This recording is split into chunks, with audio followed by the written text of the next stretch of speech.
Vamos a dar inicio a una conferencia extraordinaria, un estudio maravilloso, donde vamos a poder descubrir y seguir las huellas del anticristo. ¿Qué quiero decir? Que vamos a poder descubrir en la Biblia de qué área geográfica el anticristo va a surgir.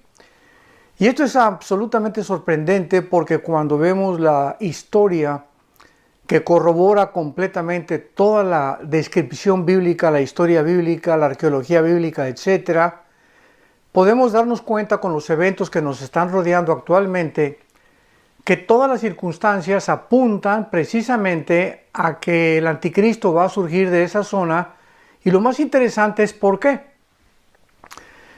Y esto es un estudio que vamos a realizar a través de los imperios mundiales, de los imperios que han en el pasado surgido. La mayor parte de ellos han sucumbido. Sin embargo, hay alguna pregunta muy importante que podemos nosotros tratar de contestar junto con la Biblia y la historia. ¿Puede un imperio del pasado ser revivido?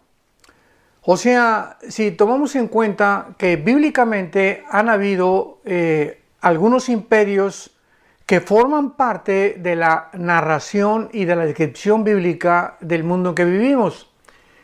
Y estos son, en primer lugar, el imperio egipcio, en segundo lugar, el imperio asirio, en tercer lugar, el imperio babilonio. Le siguieron a los babilonios los medos y los persas, que fue una unión que hicieron. En quinto lugar tenemos al imperio griego de Alejandro el Magno. En sexto lugar al imperio romano. Y cuando llegamos al imperio romano, la Biblia se detiene ahí. Esto es interesantísimo porque lo vamos a ver en el libro de Daniel y en el libro del Apocalipsis. Al llegar al imperio romano, la Biblia se detiene y lo único que la Biblia nos narra o nos profetiza es que del imperio babilónico, que fue hace 2600 años, hasta Jesucristo, habrá nada más 4 imperios. Los otros 2 imperios que acabamos de ver, Egipto y Asiria, forman parte de la narración del Génesis hasta el libro de Daniel. Pero el libro de Daniel comienza describiendo y profetizando los imperios a partir de Babilonia, o sea, del tercer imperio desde el origen de Egipto y Asiria hasta Roma. Y cuando descubrimos que solamente la Biblia nos profetiza 4 imperios que van a prevalecer hasta que Jesucristo venga, ya no podemos agregarle ninguno más. Ya no podemos agregar que Rusia o que Inglaterra o que Estados Unidos o que las Naciones Unidas, porque la Biblia no nos lo permite. Esto lo vamos a confirmar y a desarrollar muy despacio y muy claramente a través de este estudio. Si realmente va a resucitar o a resurgir del pasado un imperio, ¿cuál es? ¿Y con qué propósito?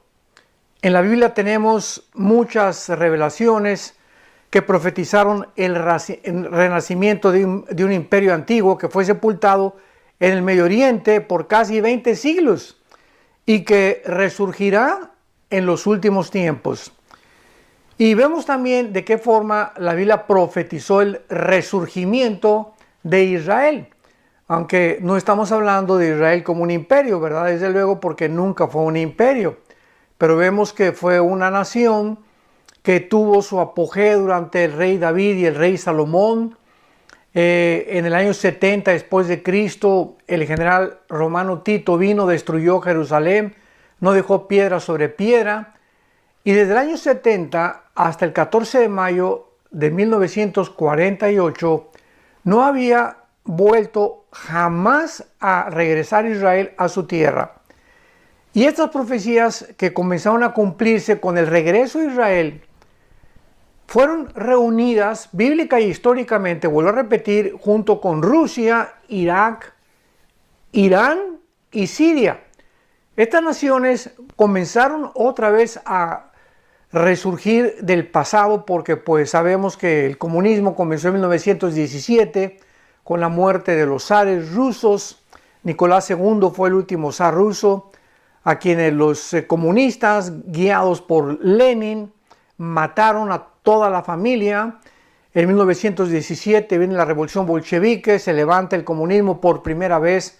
La ideología o la praxis o filosofía de Carlos Marx en su libro que escribe sobre qué es el comunismo, etcétera, etcétera, tiene la práctica o vuelve a ser llevado a cabo por Nikolai Lenin. Y cuando vemos que en 1918 termina la Segunda Guerra Mundial, un año después de que comience el comunismo en Rusia en 1917, llegamos hasta 1940, 41, 42, esa década de los 40, donde comienzan a surgir algunas naciones aunadas al resurgimiento de Israel. Esto es muy interesante porque recordamos que los ingleses estaban al control de todo lo que era el Medio Oriente. Los ingleses terminan con el imperio otomán turco que duró 500 años, pero que no abarcó, repito, las áreas geográficas que abarcaron los imperios bíblicos. Entonces los ingleses sacan a los otomanos, toman control del Medio Oriente, viene la Segunda Guerra Mundial, vienen los nazis, viene el exterminio y el genocidio de los judíos y de otros miles de seres humanos de parte de los nazis. La Liga de las Naciones en aquel tiempo, que ahora es las Naciones Unidas, votan de una forma casi unánime para que Israel regrese a su tierra. Y aunado con el resurgimiento de Israel, 2 años después, en 1950, la Unión de Repúblicas Socialistas Soviéticas comienzan a resurgir también y a cobrar ahora sí que podríamos decir, ¿verdad?, una preeminencia entre todas las naciones, luchando contra la preeminencia de los Estados Unidos.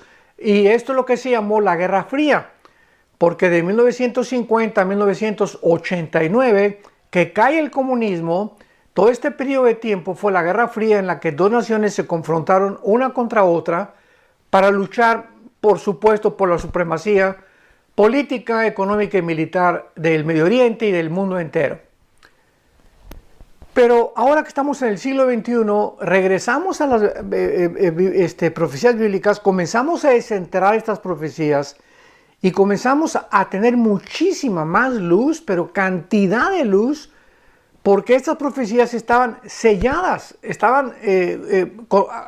hagamos en cuenta que tenían un candado, que había puesto Dios un candado para que no se pudiera romper el candado hasta que el Espíritu Santo lo considerara que habíamos llegado al final de los tiempos.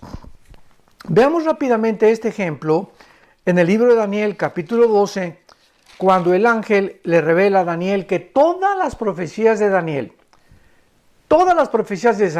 estaban reveladas, estaban guardadas, estaban selladas para el tiempo que tú y yo estamos actualmente viviendo.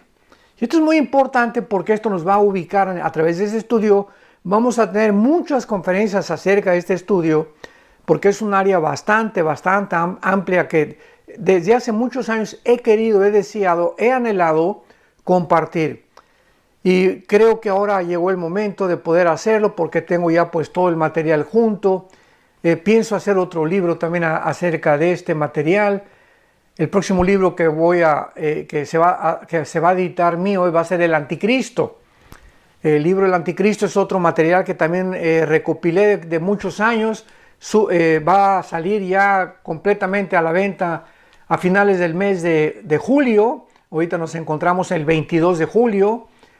Y va a salir en 4 idiomas, en francés, en portugués, en inglés y en español.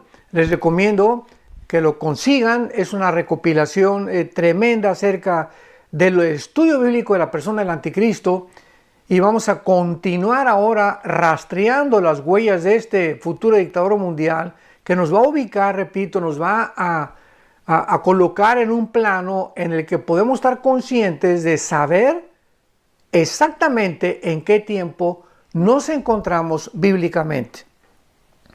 En Daniel 12, dice la Biblia en el versículo 4 que el ángel le dijo a Daniel: cierra las palabras y sella el libro hasta el tiempo del fin. Esta palabra tiempo del fin en el hebreo es ken o ketz, que significa tiempos finales. Es con E de Enrique, T de tío y H. Et y ketz es con Q, tal como suena, Q, U, E, T y Z. Ketz. Et ketz.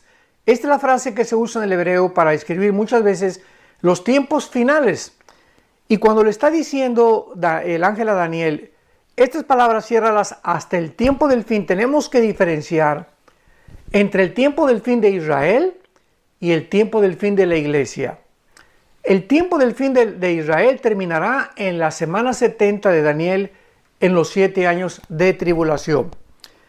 Y los rabinos judíos siempre han dicho que para ellos existen solamente dos fases del tiempo. Una, la venida del Mesías que ellos están esperando. Esa es la primera fase que ellos describen, que están realmente escudriñando en la Torá. Y la segunda es cuando el reino mesiánico prometido a Abraham, Isaac y Jacob, a Salomón, a David, etcétera, a los profetas de Israel, les fue prometido.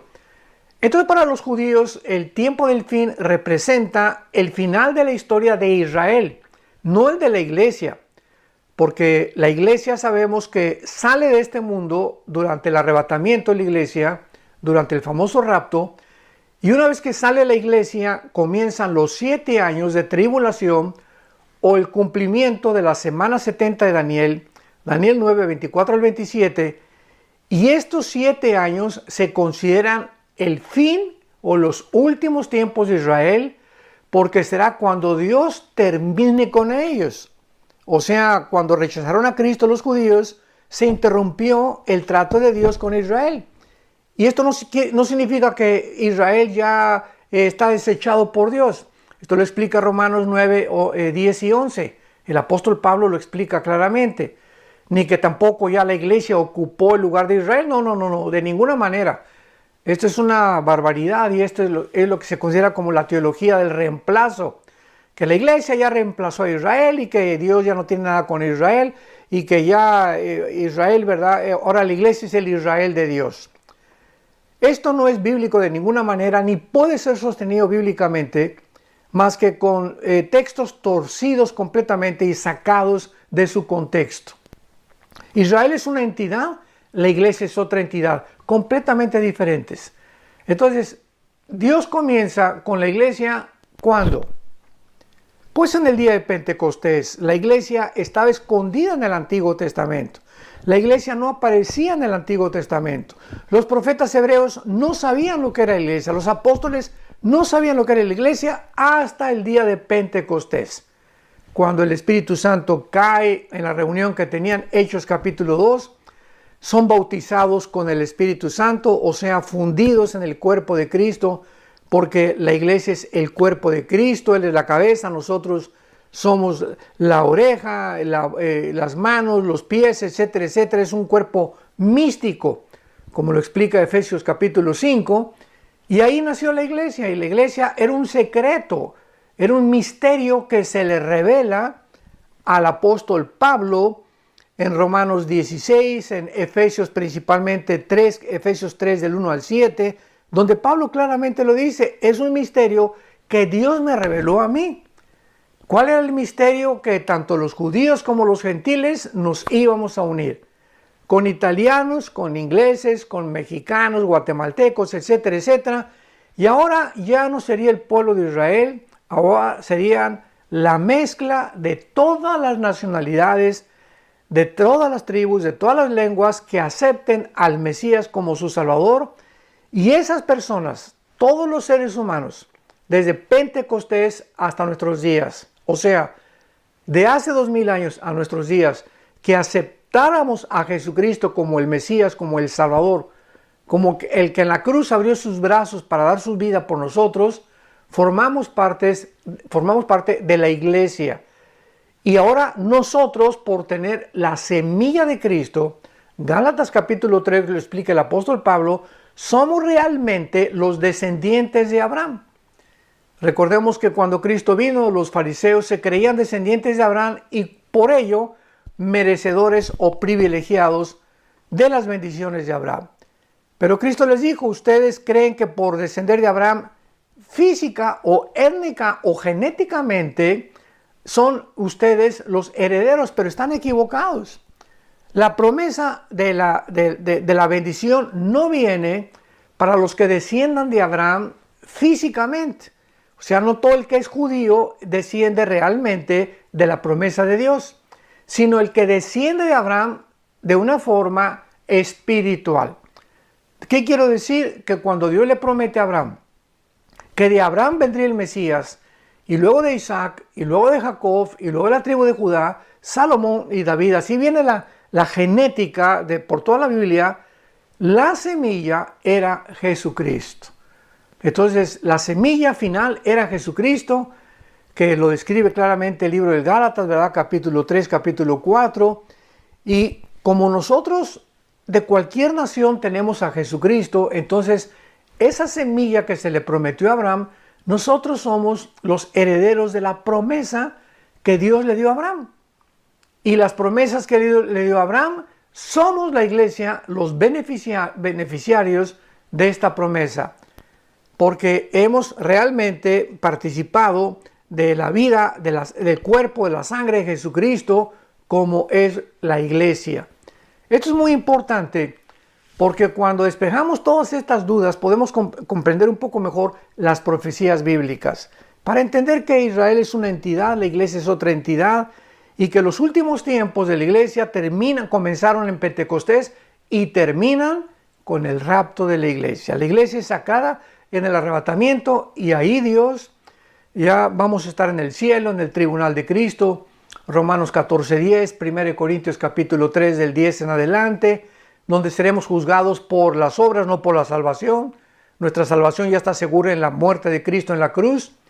Y entonces Dios se vuelve, como lo prometió en Romanos 9, 10 y 11 al apóstol Pablo, Dios se vuelve, regresa a levantar a Israel, a meterlos al horno, que son los 7 años de la tribulación, a la purga, a la purificación que ellos necesitan atravesar para que ellos puedan comprender su oscuridad espiritual en la que se encuentran y que Jesucristo, Yeshua HaMashiach, o Yeshua, es el Mesías. Al final de la tribulación lo van a comprender. Dice Romanos 1:8, mirarán al que traspasaron y harán lamentación. Dicen Zacarías 12 y Zacarías 14 también que cuando se ha derramado un espíritu de gracia sobre los judíos, comprenderán que realmente vivieron una oscuridad espiritual. Y entonces Jesucristo regresa con nosotros en la segunda venida al terminar con Israel, para que junto con Israel entremos al reino mesiánico, a ese milenio descrito en Apocalipsis 20 más de 6 veces, casi 7 veces, y al reino mesiánico prometido a Abraham, a Isaac y a Jacob, que heredarían la tierra para siempre. Porque jamás hasta este momento nunca pudieron lograr conquistar ni vivir en la tierra prometida. Fueron partes de la tierra prometida. Josué consiguió algunas partes, vino el libro de los jueces, vino la apostasía de Israel, pero no será hasta el milenio cuando ese reino mesiánico físico, terrenal, visible, sea experimentado por los judíos y por nosotros como la iglesia. Entonces, cuando en Daniel 12:4 dice la Biblia, cierra las palabras y séllalas hasta el tiempo del fin, hemos podido comprender hasta este momento que estas profecías están selladas hasta el final de los tiempos, que es el tiempo donde estamos tú y yo viviendo. Ahora, muy bien, hay una conexión romana importantísima para estos tiempos.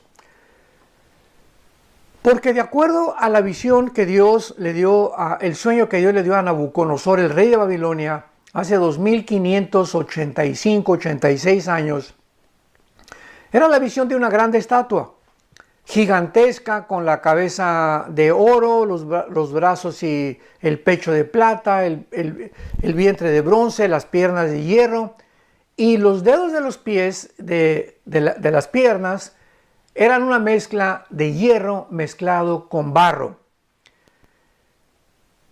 Este sueño perturbó profundamente al rey Nabucodonosor y sabemos que la mayor parte de los dictadores, césares, imperios, dictadores del pasado, ¿verdad? Han tratado siempre de buscar a los brujos, a los astrólogos, a los hechiceros, a los médiums para que les puedan revelar el futuro.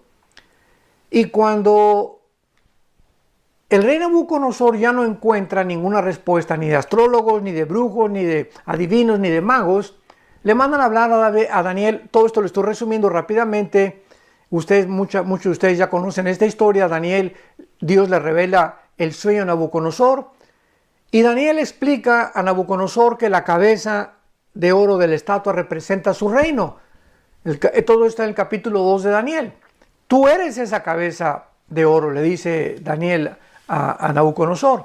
Y después de ti, veamos que como Daniel, hace 2600 años, describe en la Biblia la continuidad o la sucesión de todos los imperios que la historia nos corrobora, nos confirma que así fue. O sea, cuando venimos a la Biblia no venimos a un libro de anécdotas, ¿verdad? O de mitos o de leyendas, como el libro de Carlos Darwin, El origen de las especies, donde encontramos un idioma, un lenguaje que dice, pues puede que, a lo mejor, chance y, no estoy seguro. Eso no tiene nada de científico. O los libros de Carlos Marx, ¿verdad? Podemos escuchar nada más puras filosofías de ideologías, de gobiernos, que tal vez si derrumbamos la clase de la burguesía, el proletariado puede realmente conquistar el gobierno y repartir el dinero y las clases van a vivir felices y contentas. Todas estas políticas, ideologías, pseudocientífico que encontramos en muchos libros, no es más que eso nada más. Especulaciones, hipótesis, filosofías de hombres como tú y como yo. Pero cuando venimos a la Biblia encontramos la historia detrás respaldando lo que Dios dice, la arqueología, la química, la física, la biología, la fisiología, la cardiología y todas las disciplinas académicas que podamos mencionar. La Biblia es un libro exquisito en literatura, en poesía, en todas, repito, estas disciplinas de artes, de académicas, etcétera, etcétera.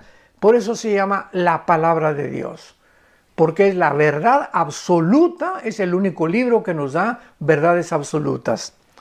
Entonces, en esta descripción de Nabucodonosor encontramos que las piernas que representan al Imperio Romano, hasta ahí termina completamente la descripción con los 10 dedos.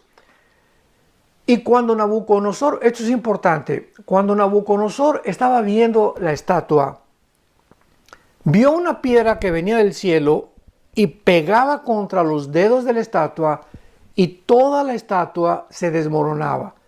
Se derrumbaba toda la estatua, o sea, Babilonia, que es Irak en la Biblia, Irán o los medios persas, que es Irán, Grecia, que sigue siendo Grecia, nunca ha cambiado el nombre, y Roma, que representa las dos piernas y los 10 dedos, mostrándonos el Espíritu Santo que cuando estos 10 gobiernos resurjan, aquí es importante que sigamos con mucho detenimiento y con mucha atención, los 10 dedos de los pies de la estatua de Nabucodonosor representan la última y final etapa del gobierno de los seres humanos.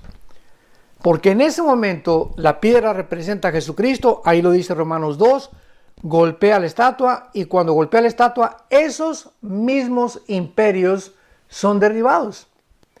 Mostrándonos con esto el Espíritu Santo que cuando Cristo regrese, estos mismos imperios van a resurgir del pasado, van a estar vigentes otra vez y van a ser levantados a través de la historia para formar los 10 dedos de la estatua donde la piedra o Jesucristo golpea y Cristo termina con el imperio final del anticristo que estará formado por los 10 dedos y que representan más adelante en Daniel 7, Daniel 8, Apocalipsis 12, Apocalipsis 17, los 10 cuernos son la representación de los 10 dedos de la estatua de Nabucodonosor porque los cuernos también en la Biblia representan reyes y reinos.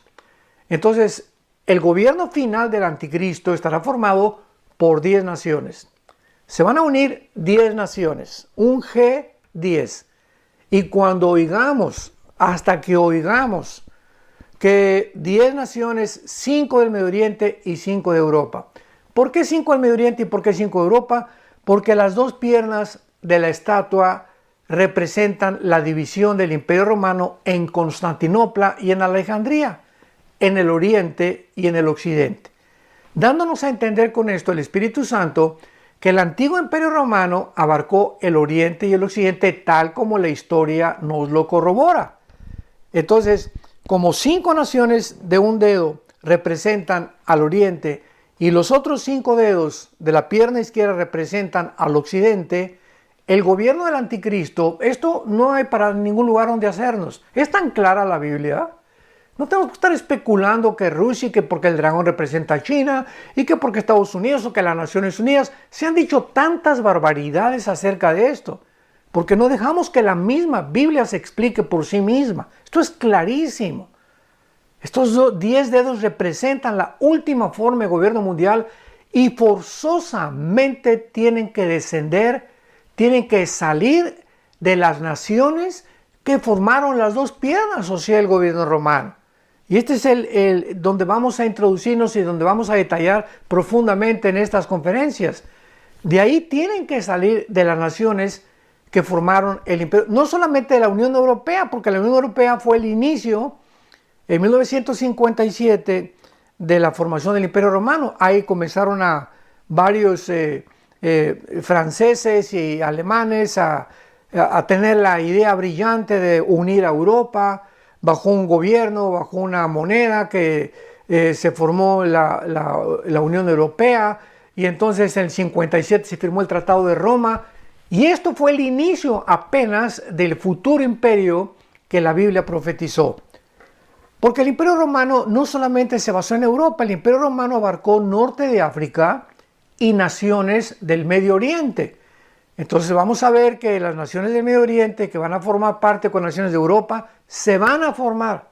Se tienen que unir 5 naciones del Medio Oriente y 5 naciones de Europa o de Occidente, y cuando oigamos que hubo un G10 de una unión entre Oriente y entre Europa, que va a ser algo sorprendente y asombroso, cuando estas naciones comiencen a gobernar el mundo o a imponer protocolos de una de estas naciones, lo vamos a ver, me estoy adelantando y haciendo un resumen tremendo, de una de estas naciones saldrá lo que la Biblia le llama en Daniel 7 y Daniel 8 el cuerno pequeño, que vamos a ver claramente que este cuerno pequeño es y representa o simboliza al anticristo. Entonces el anticristo sale de una de estas 10 naciones que formaron 5 el Oriente y 5 el Occidente, y vamos a comprobar, porque esto es lo emocionante de este estudio, que de las 5 naciones del Medio Oriente y las 5 naciones de Europa, el anticristo surge de una de ellas y va a surgir de las naciones del Medio Oriente. Y vamos a ver exactamente de qué nación del Medio Oriente va a surgir el anticristo. Esto es clarísimo también en las Escrituras. Entonces, a través de todo esto que hemos visto hasta este momento, podernos darnos cuenta, ¿verdad?, que pues la historia fue profetizada de una forma que solo Dios lo pudo hacer. Después de que el rey Nabucodonosor tiene este sueño y después de que comienza Daniel a interpretar los sueños de Nabucodonosor, ya entramos claramente al capítulo 7 de Daniel, donde aparecen 4 bestias, que aparece un león, un oso. El león es Babilonia, el oso representa a los medios persas y el leopardo que representa a Grecia. Y vamos a ver algunos detalles muy importantes, porque en Daniel 7, repito, y esto es importantísimo, todo esto para nuestro estudio, para poner todas las piezas del rompecabezas juntas. Daniel 7 describe los mismos 4 imperios del estatua de Nabucodonosor. Daniel 7 describe a Babilonia, a los medos persas, a Grecia y a Roma, pero ahora ya no con la forma de la estatua, sino con la forma de bestias. Ahora Dios, desde otra perspectiva, nos está mostrando, ¿verdad?, que realmente detrás de estos imperios, por lo cual se les llama bestias, una bestia es diferente de un animal. Nosotros le decimos a un borreguito, le decimos a un caballo, a un perro, ¿verdad?, animalitos domésticos, pero bestias depredadoras, sanguinarias, crueles, ¿verdad?, son como las hienas, los tigres, el leopardo, los leones, etcétera, etcétera, como en el mar o en los océanos, los tiburones u otros peces, ¿verdad?, que andan por ahí en forma de depredadores, el más grande comiéndose al más chico. Esta es la razón por la cual en el capítulo 7 ya se describen estos mismos imperios como bestias y lo vamos a corroborar. Estas mismas bestias, ¿verdad? Dice el versículo 2, estamos en Daniel capítulo 7, abran sus Biblias por favor, versículo 2. Daniel dijo, miraba yo en mi visión de noche, todo esto fue dado por visiones a Daniel. He aquí que 4 vientos del cielo combatían en el gran mar. Es interesante que la palabra vientos aquí en el libro de Daniel, en el original hebreo es la palabra ruach, que se escribe ruach, que es la palabra para espíritus. Entonces podríamos traducirlos, yo Daniel vi que 4 espíritus del cielo combatían en el gran mar. Una confrontación espiritual vio Daniel en el gran mar. ¿Y a qué mar se refiere Daniel? Al mar Mediterráneo. Y 4 bestias grandes, diferentes una de las otras, subían del mar. Y son exactamente las bestias que 600 años después, sígueme con cuidado, son las mismas bestias, las 4 que surgen del mar, que 600 años después vio el apóstol Juan, cuando escribió el Apocalipsis, en el capítulo 13. Vi surgir del mar una bestia, ¿verdad?, con las formas exactas del león, del oso y del leopardo que Daniel está escribiendo. Entonces vemos que las visiones que tiene Daniel cubren una cierta parte de la profecía, pero si no tuviéramos el Apocalipsis, no podríamos armar bien el rompecabezas porque nos faltaría la información de Daniel. Entonces Daniel forzosamente es complementado con el Apocalipsis y el Apocalipsis no se puede enseñar ni entender sin entender las visiones de Daniel, porque son 2 libros completamente iguales, donde se mezclan las 2 y donde el Apocalipsis y las visiones de Juan nos dan un detalle mucho más grande. Es como un cuadro que Daniel pinta y se quedó a la mitad, como un pintor. Y viene Juan y Dios le da la pintura y le da todos los materiales para que termine de pintar el cuadro. Entonces el Apocalipsis termina el cuadro que comenzó Daniel para que podamos tener el cuadro ya completo, juntando las 2 profecías, tanto las de Daniel como también las del apóstol Juan del Apocalipsis. Y esta es la forma de interpretar la Biblia, uniendo precepto sobre precepto, línea sobre línea, juntando Zacarías con Ezequiel, con Daniel, con Joel, con el Apocalipsis, para no comenzar a tratar de, pues yo pienso, o hay también muchos personajes que dicen, pues le pedí al Espíritu Santo una revelación especial para que me dijera qué significan los cuernos o qué significa esto y aquello. Y esto es inútil, ¿verdad? Porque ninguno de nosotros somos especiales. Dios no hace acepción de personas con ninguno de nosotros. Dios no tiene consentidos. Entonces lo que Dios nos revela ya está revelado en la Biblia.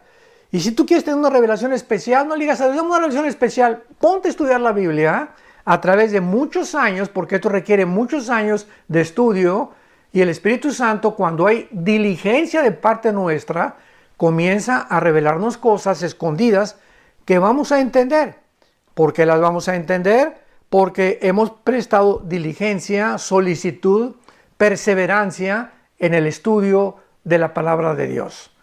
Como Jesús dijo, escudriña las Escrituras. Esta palabra escudriñar es Hagan pozos, no la leas tan superficialmente. Espíritu Santo, tengo una revelación especial y quiero tener un sueño especial y una visión especial. No, Dios no nos va a dar ya todo está completamente revelado y ya no hay nada absolutamente que Dios nos quiera decir más lo que está en la palabra de Dios. Y así nosotros podemos caminar por un camino seguro y firme, sabiendo, ¿verdad?, que no son de sueños ni visiones de nosotros, porque ya todos estos sueños y visiones se las dio Dios a los profetas hebreos y a los apóstoles de Jesucristo. Entonces vemos que dice Daniel en Daniel 7, 4 bestias grandes, una combatían del mar, la primera como león, que es y representa Babilonia. Tenía las de águila. Versículo 5, otra bestia semejante a un oso, el cual representa a los medos y a los persas, o sea, a Irán.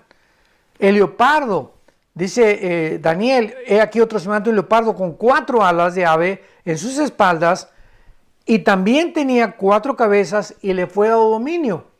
Y así las descripciones o estos detalles que parecen insignificantes, donde describen a cada bestia, tienen todos un simbolismo con la historia y con las interpretaciones del Apocalipsis.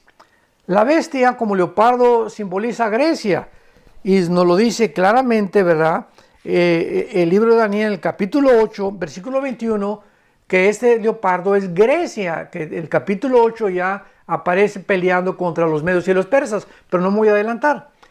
Pero lo interesante también de esto, ¿verdad?, es que con estos detalles aprendemos que ¿por qué se le llama leopardo al tercer imperio de Alejandro el Magno? Por las conquistas tan veloces que solo el Espíritu Santo pudo comparar con un leopardo, porque es de los más veloces que hay de los depredadores en la selva. Y realmente las alas de ave que también se representan en Grecia, en sus 20 a 33 años de Alejandro el Magno, extendió sus conquistas casi por todo el norte de África, parte del sureste de Europa y parte también del Medio Oriente. Y cuando dice en el versículo 6, capítulo 7, que tenía esta bestia 4 cabezas, son los cuatro reyes que cuando Alejandro el Magno muere, se reparten el imperio griego, y esto fue en Turquía, en Grecia o Macedonia, en Egipto y en Siria. Estos 4 imperios en que fue dividido el imperio griego, también formaron parte del imperio romano, porque el imperio romano absorbió la cultura helénica y al imperio griego. Y vamos a ver de una forma sorprendente que ya estamos acercándonos, y no quiero ya adelantarme muchísimo. Todo esto fue un resumen de todo lo que vamos a ver, de qué forma de uno de estos 4 imperios en que se divide el imperio griego, de uno de ellos surge el famoso anticristo o el famoso dictador mundial. El carnero representa a Medo Persa, pero no explica por qué el carnero hería los cuernos al occidente, al norte y al sur, ¿verdad? Sin embargo, la historia nos revela que los medos persas extendieron conquistas hacia esas mismas direcciones que menciona aquí en la Biblia, en Daniel 7, versículo 4, ¿verdad? Y 5, claramente lo explica. Y cómo de qué forma en el capítulo 8, versículo 4 y 5 nos explica que el carnero golpeaba hacia esas direcciones esos puntos cardinales. Y así finalmente encontramos claramente por qué Dios nos describe tantos detalles para que podamos nosotros irlos uniendo poco a poco e ir formando en nuestra mente, en nuestro corazón. Oramos en nuestro corazón, en nuestra mente que Dios nos dio dice en 1 Corintios 2, que tenemos la mente de Cristo. ¿Qué significa esto? Que podemos nosotros, a través del Espíritu Santo que está entre nosotros, Él nos abre, Él es el que nos abre el entendimiento cuando estudiamos diligentemente, cuando perseveramos en la palabra de Dios, cuando vivimos de rodillas y cuando anhelamos ser apasionados por la verdad. Apasionados por Cristo, apasionados por seguirlo hasta el final de nuestras vidas y poder comprender la anchura, la profundidad y la altura del amor de Cristo que excede todo conocimiento. Y como dice en Romanos 11 el apóstol Pablo, oh profundidad de las riquezas, de la sabiduría y del conocimiento de Dios. Qué inescrutables son tus caminos y qué profundos son las riquezas de tus pensamientos. O sea, los pensamientos de Dios no son nuestros pensamientos, sus caminos, la forma como Él actúa, no es como nosotros actuamos, por lo cual necesitamos la mente de Cristo, que es el Espíritu Santo morando entre nosotros y dándonos la claridad de la palabra de Dios para que podamos, junto con todos los santos, crecer en la gracia y el conocimiento de aquel que dio su vida por nosotros en una cruz. Mi oración es que tú puedas, a través de todos estos estudios, enriquecer tu conocimiento escatológico, profético, de la palabra de Dios, y que puedas entender las maravillas de la Biblia, para que puedas comprender por qué se le llama la palabra de Dios y por qué la profundidad. Por eso las personas que no tienen al Espíritu Santo, que se llaman la persona natural, 1 Corintios 2 del 10 en adelante, la persona natural no entiende las cosas del Espíritu Santo porque para él son locura. Pero para nosotros, que nos ha dado la mente Dios de su Hijo, para comprender a través del Espíritu Santo las revelaciones que están en la Biblia y nada más están en la Biblia, podemos gozarnos, descansar y saber que todo está bajo control. Hay un Dios soberano que está sentado en su trono, su Hijo que vive para interceder por nosotros, y nosotros, mientras tanto, esperamos la bienaventurada esperanza y la manifestación gloriosa de su venida, vivir en paz, hasta que podamos abrazar a nuestro Salvador, a nuestro amado Salvador, y saber que nuestra fe no fue en balde y que hasta el fin de nuestros días Él nunca nos dejará, ni tampoco nos abandonará. Que Dios te bendiga.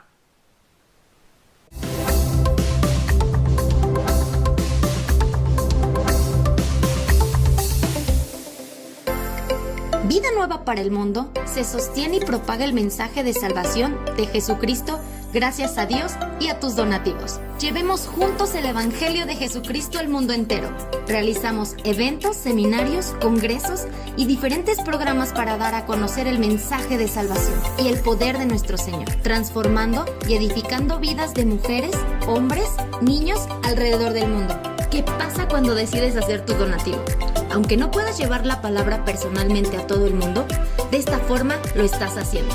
Con tus donativos o aportaciones, estás sembrando y formando parte de lo que Dios está haciendo en su obra.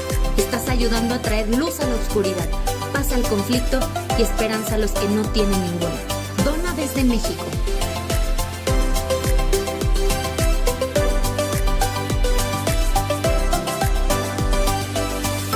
Dona desde Estados Unidos.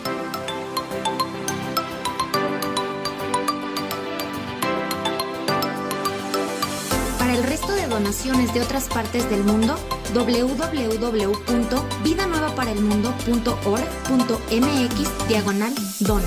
Estamos cumpliendo la gran comisión. Por tanto, vayan y hagan discípulos a todas las naciones, bautizándolos en el nombre del Padre, del Hijo y del Espíritu Santo, enseñándoles que guarden todas las cosas que les he mandado. Y he aquí que yo estoy con ustedes todos los días hasta el fin del mundo.